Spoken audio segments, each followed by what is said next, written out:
Okay, welcome to the Reel to Reel podcast, where the stories behind the board go on record. I'm your host, Bruce Hensal, and we're here to get an insider's look at the music industry. I'm joined by my co-host, Jim Meyer, from the Melrose Center audio team. We're recording this episode at 3 separate locations. Today's guest is the world-class singer, songwriter, drummer, guitarist, producer, community activist, philanthropist, promoter, innovator, motorcyclist, and all-around good guy, Chris Butler. Hi, Chris. Good to meet you. All right. Chris is best known as the mastermind and writer behind the Waitresses hits, I Know What Boys Like, and Christmas Wrapping, and the holder of the Guinness Book of Records for the world's longest pop song with the Devil Glitch. Today, I want to talk to Chris about his CD Easy Life. Coincidentally, Chris and I both attended Kent State and lived in the same apartment building above Guido's Pizza in 1969 and 70. Chris, you want to talk a little bit about the time, the era that we had met? Sure, and we met at 405 Longmere in Kent, Ohio. It was a small kind of little strip mall building.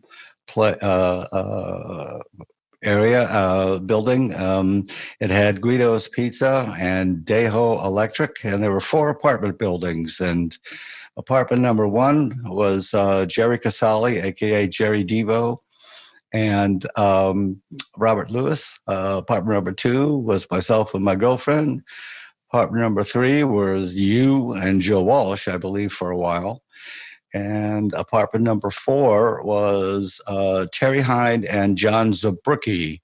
Terry Hind being the older brother of Chrissy Hind, and John Zabrucki being an art major, graphics major, and out of that little apartment came a whole lot of music. Apartment number 1 with Casale, that's Devo.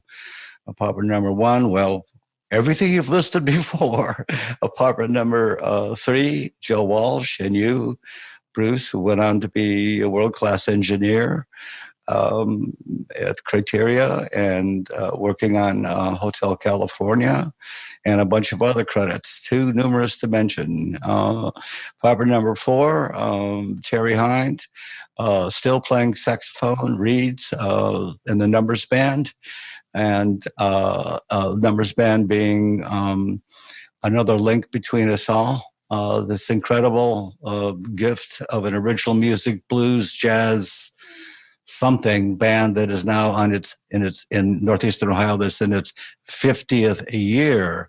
And Terry's little sister Chrissy would come up from Akron on the weekends and party at the clubs, and usually conk out on Terry's floor. John Zabrucki, together with his partner Linda DeSena, moved to Los Angeles and created Modern Props, a company called Modern Props. And for a while there, and I think continuing, any kind of console and any kind of science fiction movie that went blinky blink and whatever, that was their forte, and they built all those for countless movies. And Linda went on to be the one of the set designers for Blade Runner, the first Blade Runner, and I think she also worked on the second Blade Runner, obviously setting the bar super high for apocalyptic futuristic sci-fi. So there was that one apartment building, but the whole spirit of Kent at the time was fantastic. We had incredible professors in the English and art department and the film department, and we were exposed to all kinds of great culture, and all the professors had contacts outside of the university, particularly the English department would bring in Black Mountain poets. And we would be, Dick Myers in the film department would bring in filmmakers and show us incredible things that we would not normally No, a great Well, French in movies. addition to those departments, the theater department was amazing. Yes, I remember seeing a fellow who went on to some success in Hollywood, Ray Wise, in yes, Royal Hunt of the Sun, his senior year at the yeah, theater department. yeah, yeah. Uh, So Kent was popping, very inspirational. And that was something that Bruce and I share this fantastic, rich environment of music, art, culture, film, freedom. It was wonderful. It was a great time in our lives, I think. I and just say also, it's amazing that there isn't a behind the music episode about that apartment building. That would be cool. yeah. Um, well, all of this leads us to the Easy Life CD, which is your story of your easy life you had in Kent at the time. With Um, air quotes, of course. exactly. Yeah,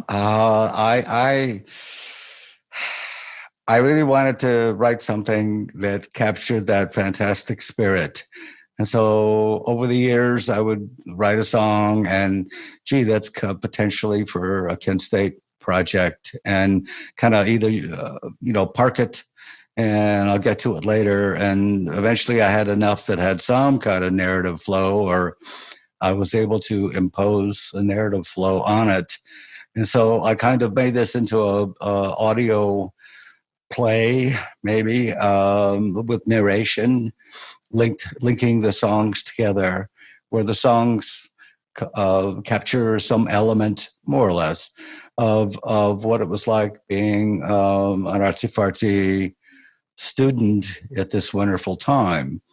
Of course, it all ends horribly on May 4th, 1970, and we'll get to that. But most of it is pretty joyous, with the usual angst about girlfriends and what am I going to do with myself, and can I really live a creative life that this scene so inspired.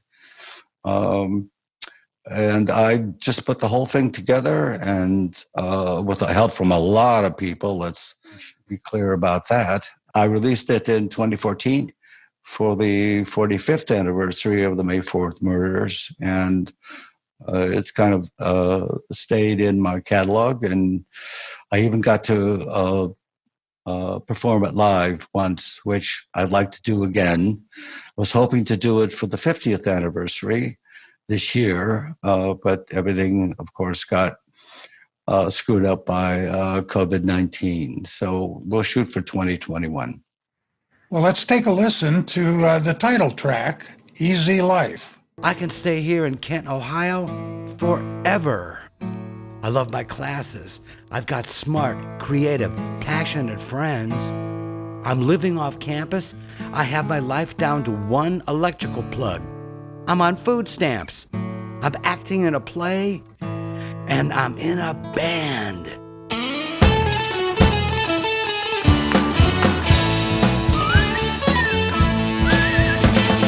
My mind works like fireworks when I pretend it's an easy life. I close my eyes and drift away. Christmas every day in my easy life. I can do what I want, and I get what I want. And if it breaks, I get a new one. Always more where that came from. If I need a check, I just write a check. It's such an easy life, wouldn't that be really nice? And every morning, breakfast in bed, if that's what I would like. And every evening, adjust the sunset till it looks real nice.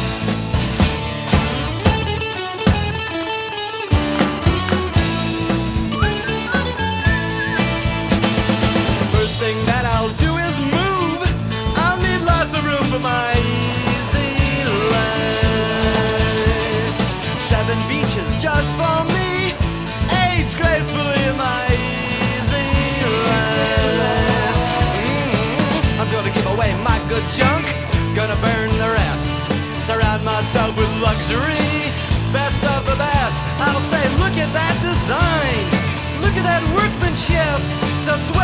job, isn't it? Swell paid job, isn't it? And every morning, breakfast in bed, if that's what I would like.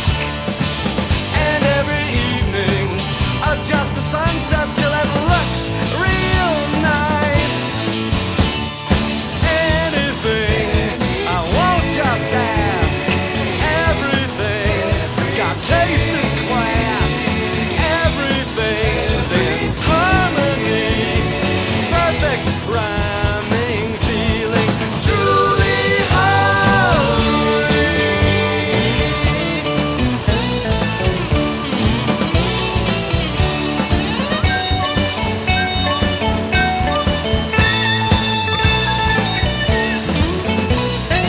And every morning, dinner in bed if I stayed out all night. And every evening, adjust the moonlight till it looks real nice. Anything, I won't just ask. Everything lasts and lasts. Everything that's late shows up. Perfect timing always. Count on my good luck.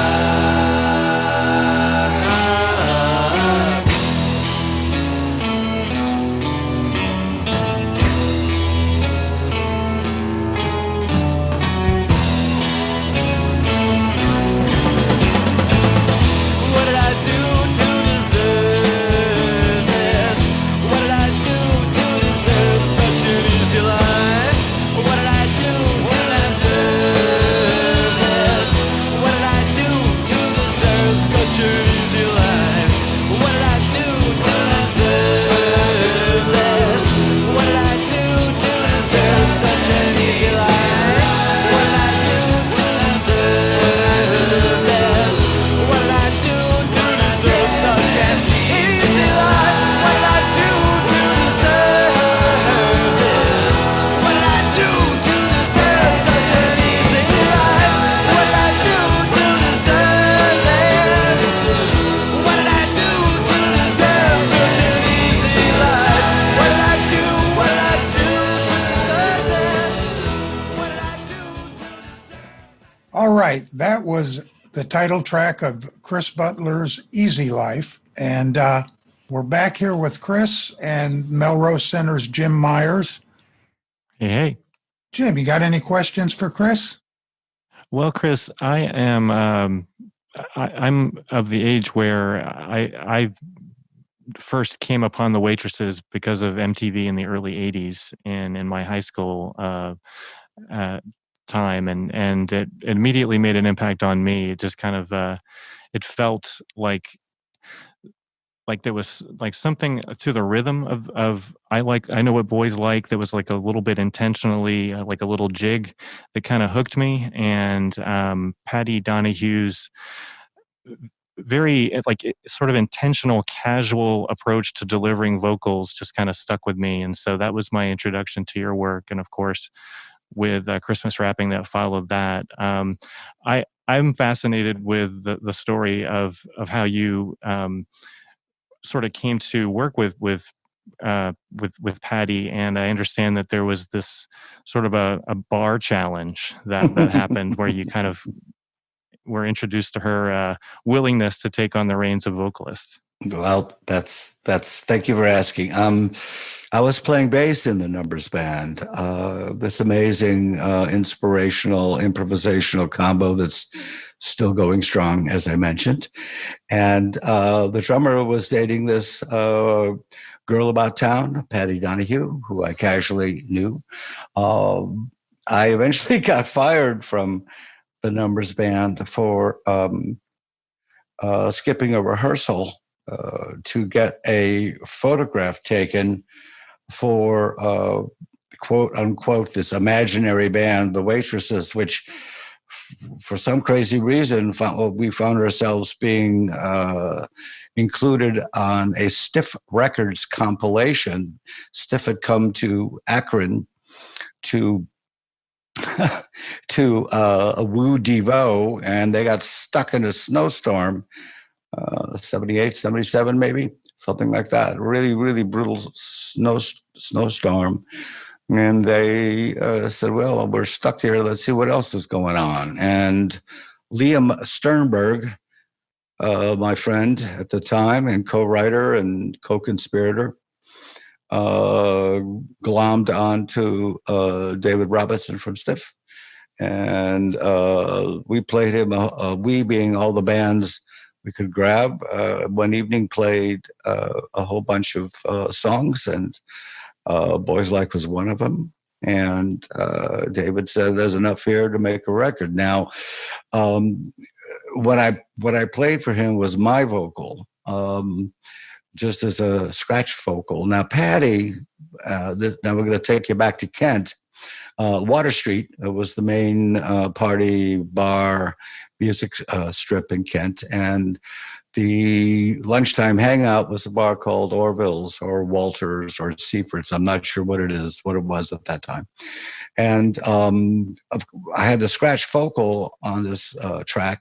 It was recorded in a basement in Akron, Ohio, on a TEC Tascam 38 8-track, half-inch. And I was looking for a female vocalist. And one day I went to the bar and stood on a chair, tapped on a glass and said, "Can I have your attention? I have the song. I need a female vocalist. Anybody willing to give it a try?" And from the back came a chipper voice saying, "Yeah, me." And it was Patty. She was gung-ho and all for it. So I had this little Honda motorcycle, and she jumped on the back, and we went over to Rick Daley's house, Rick Daley being one of the owners of 2 8-tracks that I knew of, Mark Price from Tin Huey being the other. And in the basement on one of Rick Daley's magical Neumann microphones, U87s, I think, we did the recording. And that's how she wound up on the record. Wow. That's a great story. Chris, these imaginary bands seem to be a theme in your career. Well, yeah. Here's the thing. And Bruce, you may concur, working with musicians sometimes can be really difficult. So this gets back to the era when I'm playing in the Numbers Band, which is a very time-consuming, a lot of dedication. It was the approach of Robert Kidney, the band leader, was very much working class. This is a job. We played 4 nights a week, 3 1-hour sets, and rehearsed 4 times a week in the afternoon. So the approach was very, very working class. Liam was, and very Akron, by the way. Liam Sternberg was playing guitar in an Elvis imitators band at bowling alleys. And we went for coffee one night and said, "Doggone, we'd like to start writing songs, but we can't have a vehicle. We don't have a vehicle. We don't have enough time, or there aren't enough people around. So what do we do?" And I think it was Liam who said, "Well, let's just invent them. Let's just make a imaginary band." So he came up with Jane Eyre and the Belvederes. Jane Eyre being Jane Ashley, a vocalist from Firestone High School, student friend of Chrissy Hines, same graduating class, I think. And I came up with the Waitresses, and I recorded a few things with that name. And Liam continued with Stiff and did a single with Jane Eyre called Yankee Wheels, which was released on Stiff. But imaginary bands seem to, be easier to work with than real people. Than actual bands with people, huh? Right. So, I played a lot of the parts myself. Liam played a lot of the parts on his stuff. We each played on each other's song recordings. And, there's the whole thing about trying to be an artist, or at least being living a creative life, is you spend a lot of time, if you're of one mindset, waiting around for permission to do things. And if you're ornery or stubborn or antsy, like I was, you realize there is no. So you need to proceed one way or the other. And if it has to be an imaginary band, well, so be it. I did another one later on in the 2000s called Kilo Pop. Now, Kilo Pop is the second best European pop band that you never heard of course. And that was another imaginary enterprise. It was a place to park songs that I had written for other people that had never been used. And I declared that these were all going to be hits, that this band had hits with them in Europe, but could never get a distributor in the United States. And my little record company decided to do a best of this imaginary band. And it's called Un Petit Goûter, which means a little taste. Un Petit Goûter, sorry. My French is terrible. My accent's worse. Anyway, it means a little taste. I had great fun with the project because if something's imaginary, you can tell all kinds of wonderful lies about it. And I had a good a graphics friend in England, in Brighton, who loved the idea and wrote an entire backstory about these two people who were the principals in this pop band. And it's up on my website. He did a wonderful job with graphics and memorabilia and a signature guitar. He just went crazy with it. Anyway, it's fun to invent an entity to do something that you couldn't possibly really do in real life. Yeah. I really love the attention to detail with Kilo Pop. By the way, I really enjoy those songs a lot. I think that's a terrific collection, and I hope it's a good representation of the whole Kilo Pop catalog.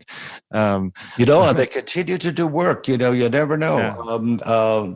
There's a possibility of a second best of. They continue to have hits. I mean, they have all kinds of problems in their career, all documented at the website, by the way. Sure. Well, the whole Ferk is Dead saga is a story unto itself. Yeah. Oh, yeah. Nothing but trouble. The two principals are named Ferk and Trinka Zenk. And Trinka is a very, very busy political activist. And every time, they start to go on tour or have a chance to come to America, she gets popped at some demonstration, and poor Ferk has to cancel and shuffle and whatever. Well, but they keep recording, and they keep, they did they were going to do, here we go, perfect example. They were going to do, Glastonbury this year in England, and it was canceled, right? Same with, they were going to do Roskilde in Denmark. Nothing, man. So everything has worked against these poor people, but something about them touched my heart. Well, let's get back to you, Mr. Butler, and let's take a listen to another track from the Easy Life CD. It's called My Hometown. Yeah. I'm a child of Cleveland, Ohio, but I became an adult in Kent, Ohio.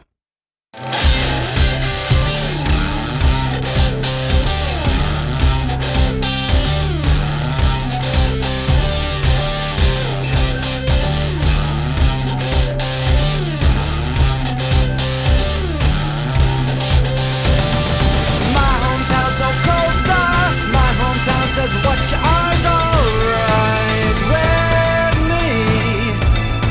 Things just are the way they are, and what they are is how they always will be.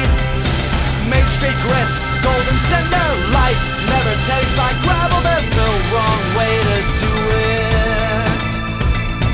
I can care and not be chained, I can stare and not be blamed. The girls are wise and wait, and they say we're wise to you too.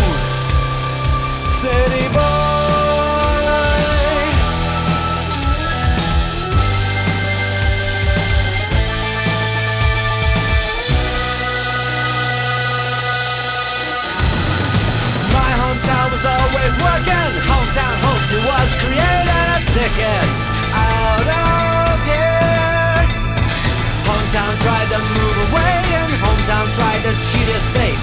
Hometown often visits me, and hometown always says, I miss the taste of my city water. I miss the snow on my sidewalks in winter. I should have waited forever if I'd had to. Does anything here mean a damn thing to you?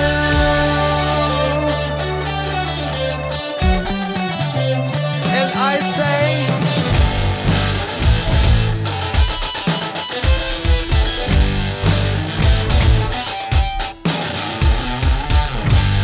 yeah.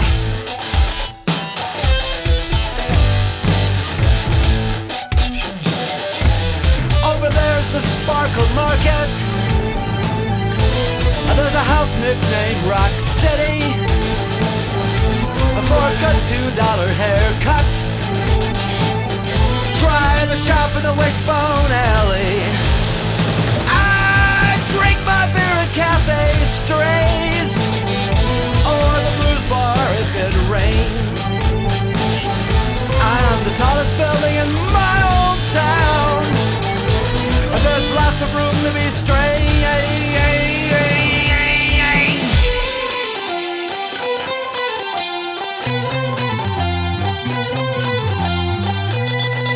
And stranger, you moved away.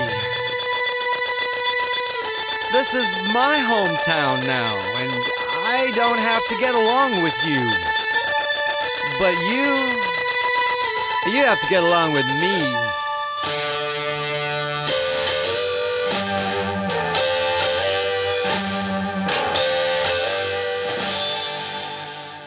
And that was My Hometown from the Easy Life CD by Chris Butler. Chris, tell us a little bit about that song. My hometown. I like to write from character. Imagine what a character would be going through, and this one has a curious twist in it because during the course of the song, in first person, I speak as the character, but gradually the character begins to take a separate identity to myself, and we have a dialogue. And I cast myself as someone who left town, in this case, Kent, Ohio. And the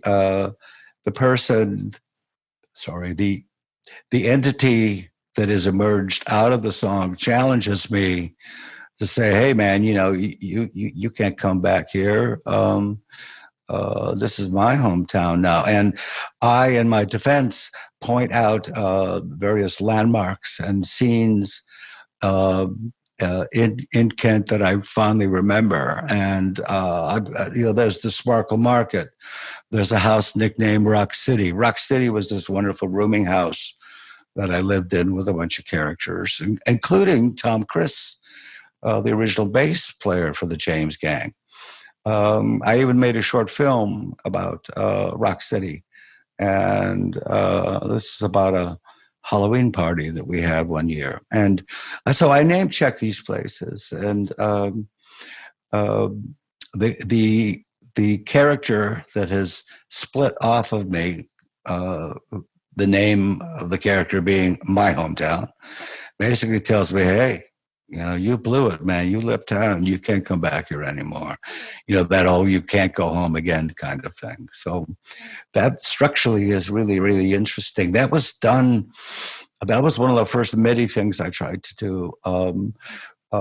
I normally am a straight analog guy, but the world was, when I recorded it, the world was definitely getting more synthesized and drum machined. And I did have a DMX, Oberheim DMX drum machine for those massive tom-toms. And so I finally did learn something about sequencing and all of that. And the wonderful thing about that is that song, one of the wonderful things is it was mixed at this is again going back to Hoboken and the incredible equipment that was at our disposal.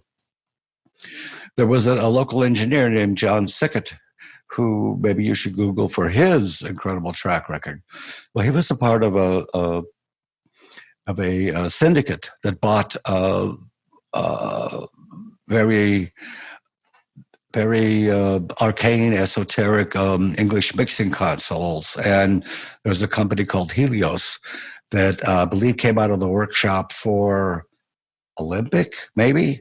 And the workshop spun off into its own company, and they made these amazing consoles that sound incredibly wonderful. And they were like Morgan cars. No, they each had a different color, so you identified them as, this is the in this case, this was the brown Helios.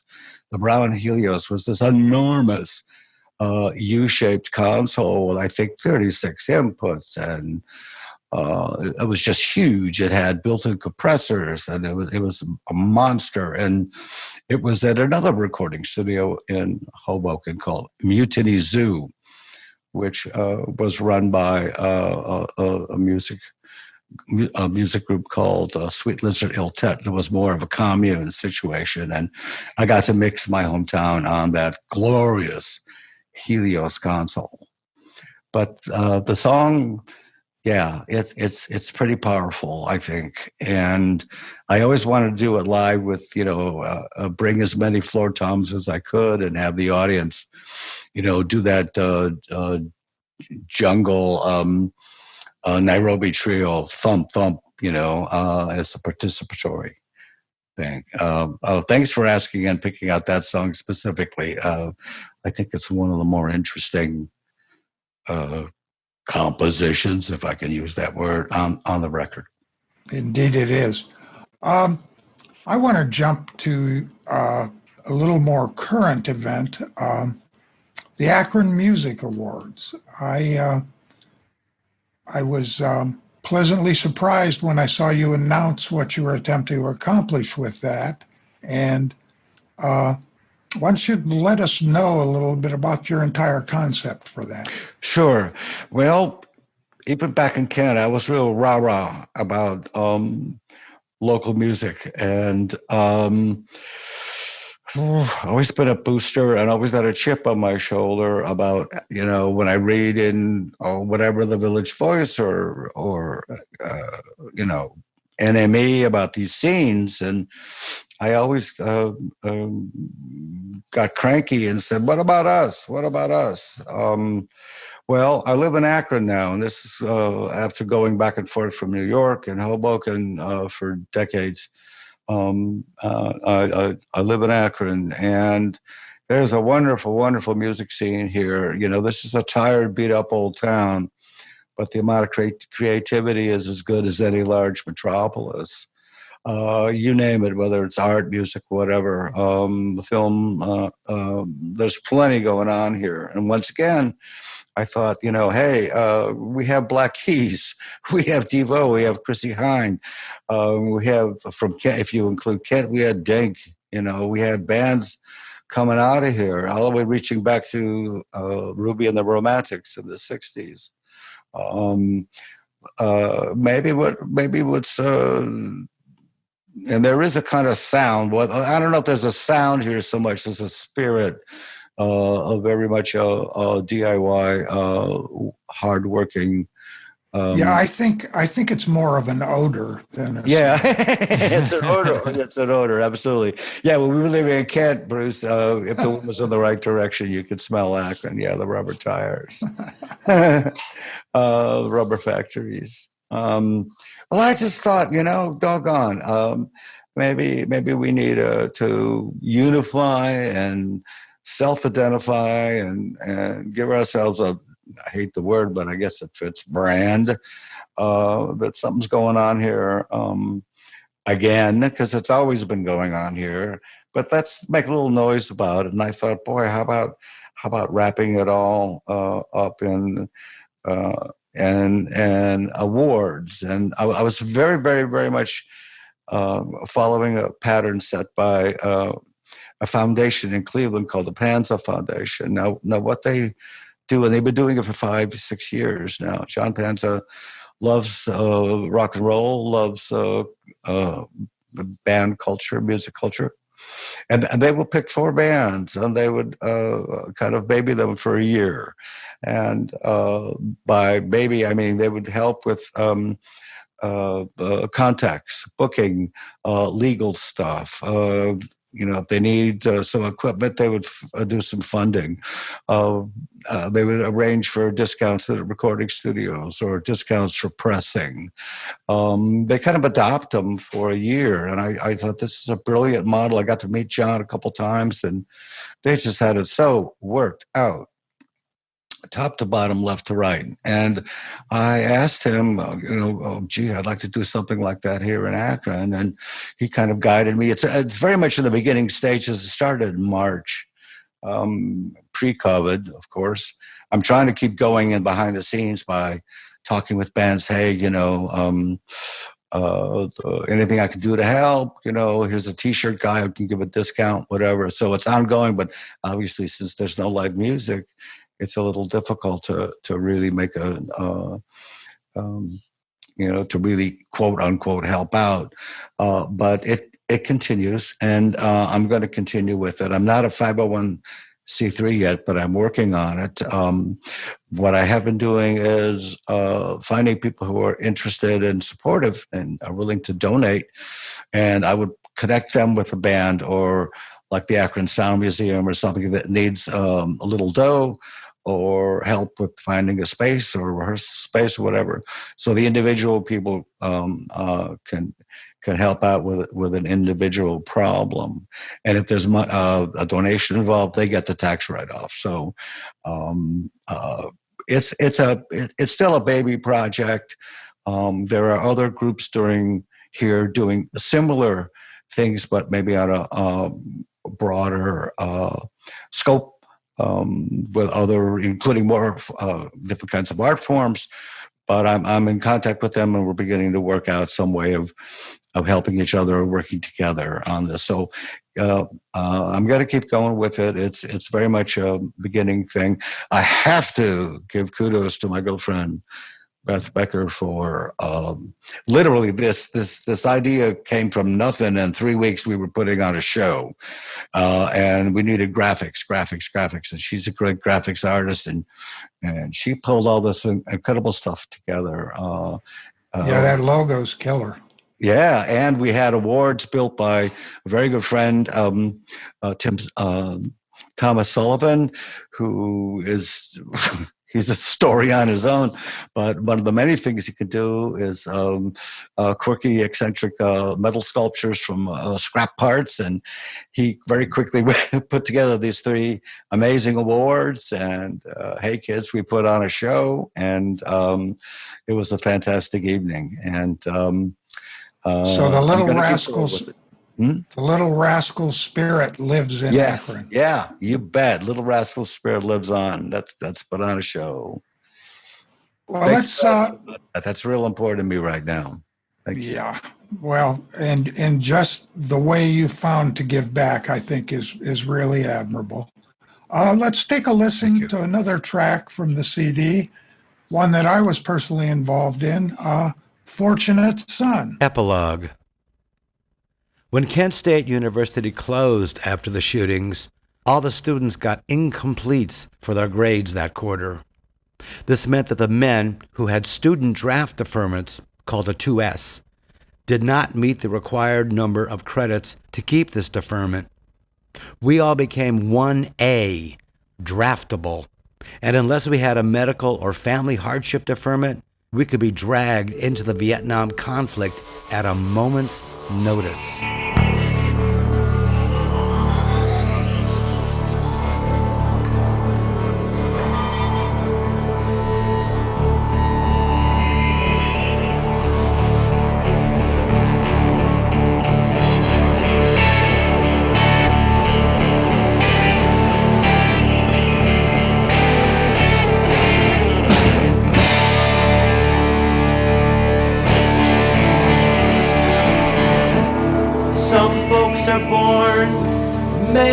wave the flag. Oh, they're so red, white, and blue. And when the band plays Hail to the Chief, they point the cannons right at you and me. But that ain't me. It ain't me. I ain't no senator's son. It ain't me. It ain't me. I ain't the fortunate one.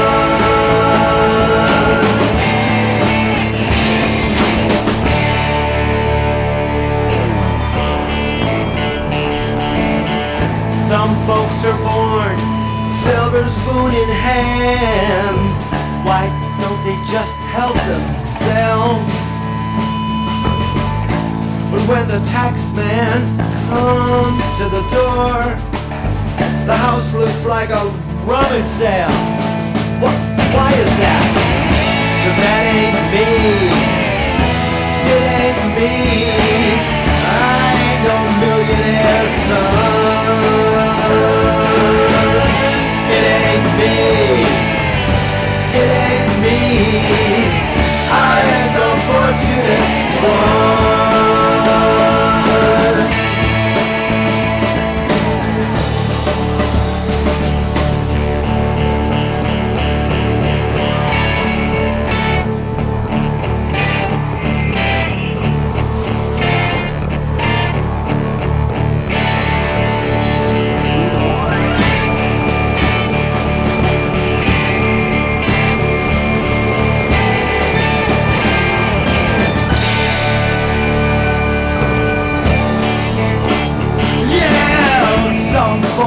Inherit star-spangled eyes, and they send you down to war. And when you ask them how much more should we give, the only answer is more, more, more, more. But that ain't me. It ain't me. I ain't no military son.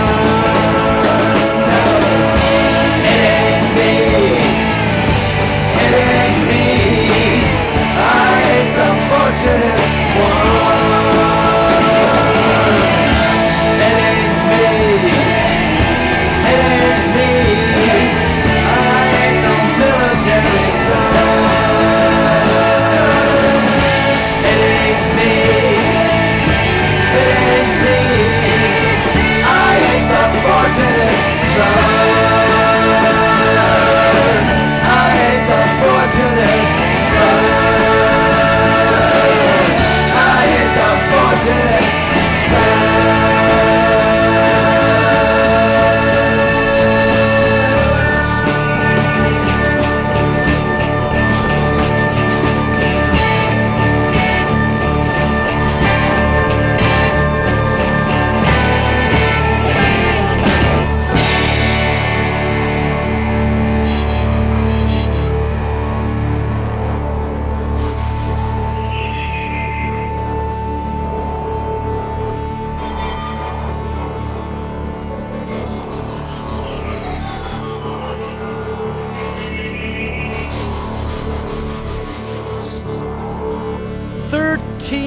Seconds.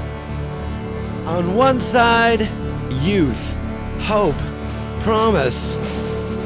On the other, defenders of all things corrupt, degrading, and oppressive. Which side are you on? Which side are you on? We didn't hate you. We hated what you represented. But you hated us for who we were. You accepted your cogness, your this is the best I can do, your guess this is my place in the scheme of things. Well, we didn't. You believed that if you played along, you would be rewarded. We knew that wasn't true. We must have been one hell of a threat. Why else would you have shot at us?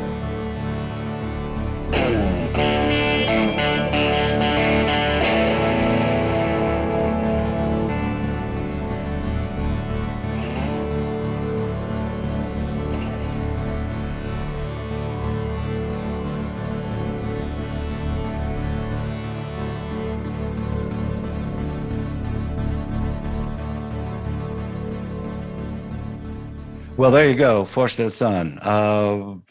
Yeah, well, ain't nobody else who can sing like John Fogerty. So I thought, boy, there is a sadness to this song.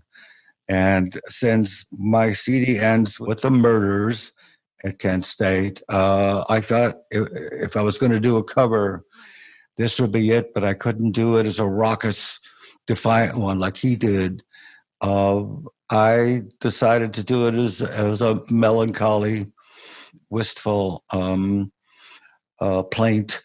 It was all recorded in my house in Akron. Technically, I used a Pro Tools rig. I had amplifiers set up around the house. I like English amplifiers, Vox AC30. The slide and the main licks are on a Burns double 6. 12 string in a tuning and Keith Richards open D tuning. The Burns being the absolute best 12 string ever made. Forget about Rickenbackers, man. They're Weenie Man guitars. This Burns is incredibly powerful. I used old Premier drums set up in my kitchen. Bass is Ampeg B15.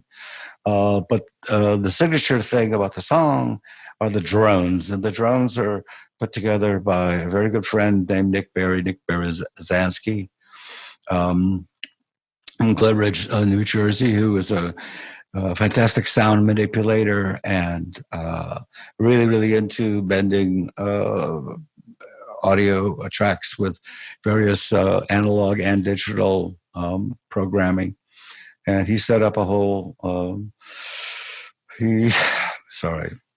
and Nick was generous enough with his time to create a very layered, very effected drone in the key of D to go along with the song. And added a coda over the drones, which is a short recitation about kind of what died that day, not just for people, but that whole spirit of Kent that the rest of the CD is about. And I looked at this mess and said, I need help. And I shipped the whole pile of tracks to my good friend Bruce Hensal, who will now tell you about how you mixed it and whatever. So. Well, I took the Pro Tools files out, and we split the stems out at the Audio Recording Technology Institute, where I was teaching and was the placement director. And we had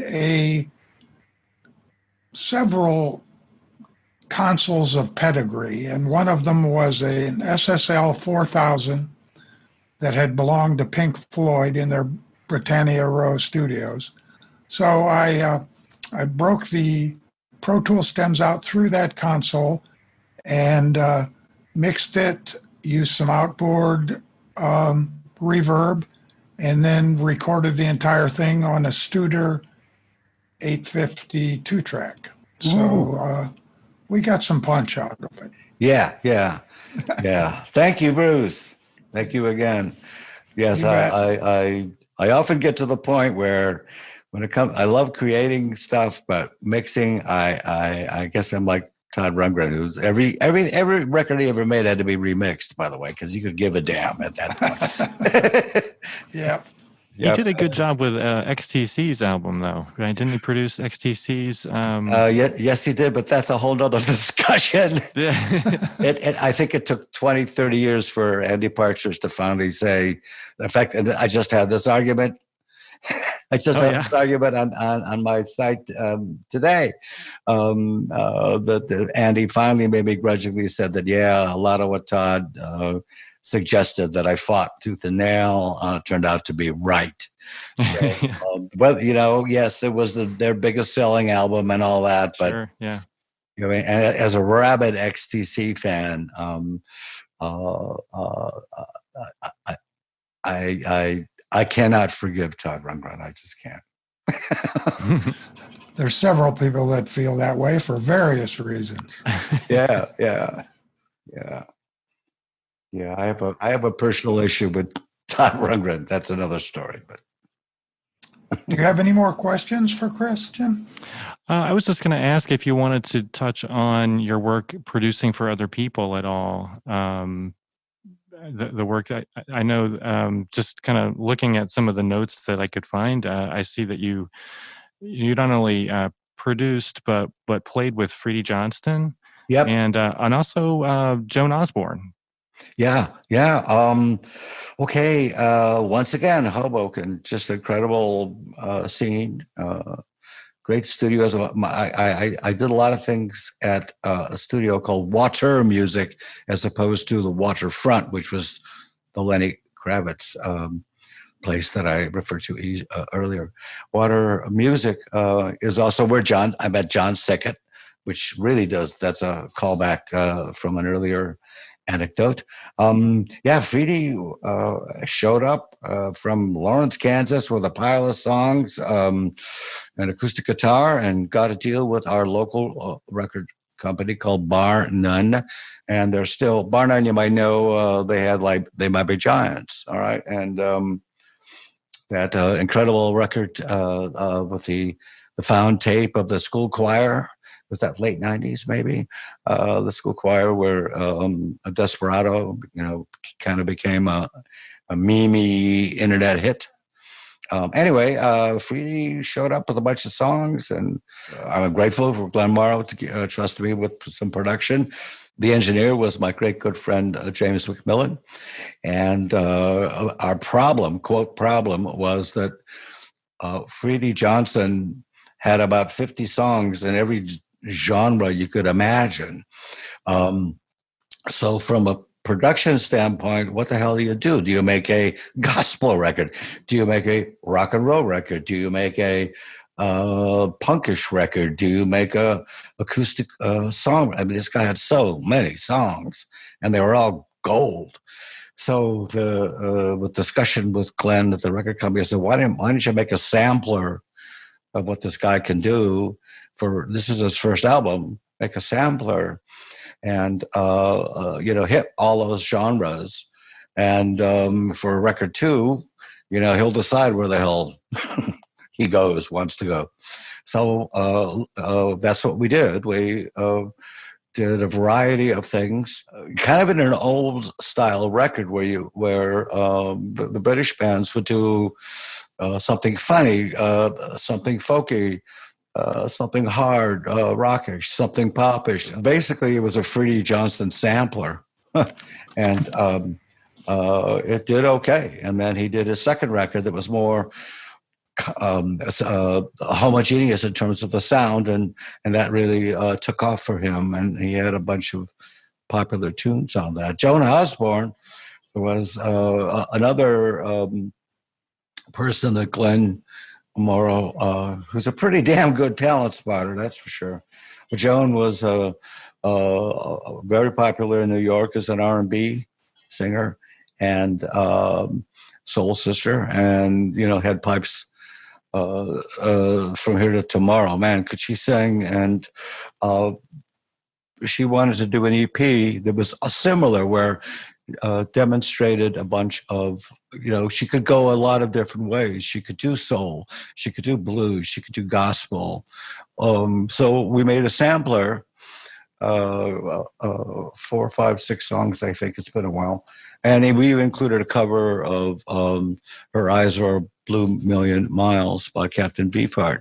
And everything was recorded at Waterfront studio on a lot of the gear that Lenny Kravitz had, including the Red 51 from EMI Studios, from Abbey Road, which is the Beatle mixing board. So Joan brought in top shelf singer, had top shelf players like Sean Pelton from the Saturday Night Live pit band, and Gary Frazier on bass. Again, these are all heavy hitters, and I did the best I could to be a professional with this, and we really worked on the arrangements with Joan, and she contributed a few songs too.